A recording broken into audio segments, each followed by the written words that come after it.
Yesterday afternoon, representing the United National Party, our leader and the former Prime Minister, Mr. Ranil Wickremesinghe, attended the all-party conference. We attended that with the sole purpose of presenting some ideas on how we can solve the crisis in the country. Now, at that meeting, there were a few key points that the UNP raised. One of those was that we have to engage the IMF. Now, the government has said that they are going to engage the IMF, and we thank them for that. However, this demand has been made since April 2020, at the onset of the COVID pandemic. The government has ignored it for 2 years, which has resulted in this crisis going. So now, at least if the government is engaging the IMF, we have said they need to go one step further. We are going in for a debt restructuring program, which means that we are going to need the assistance of experts. In Sri Lanka's case, there has never been a debt restructuring program undertaken by any government. This means that expertise is not within the country. So we have said they need to go outside, and in a transparent manner, with a commonly agreed upon criteria, we have to select experts who come in and guide the government on how to undertake this debt restructuring program.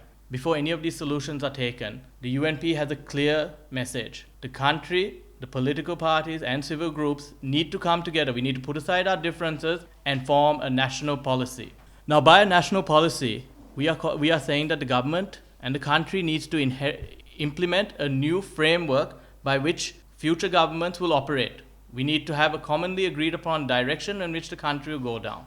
1977, when the then President J.R. Jayawardena took office, he introduced a new national policy that saw the opening of the economy and the growth of the middle class. However, in the 45 years since, there has been no progress in terms of a national policy. Successive governments have come and reversed the decisions and initiatives undertaken by the previous government. That is why we are now facing the problems we face today. So we are calling upon all political parties and all civil groups to put aside your differences and come together. We need a national policy if we want to have long-term solutions to the problems in the country. The UNP can take over tomorrow. We can solve this crisis. Unfortunately, that when the next government comes in without the structure of a national policy, those problems will once again arise, because most likely they will reverse many of the decisions that we take.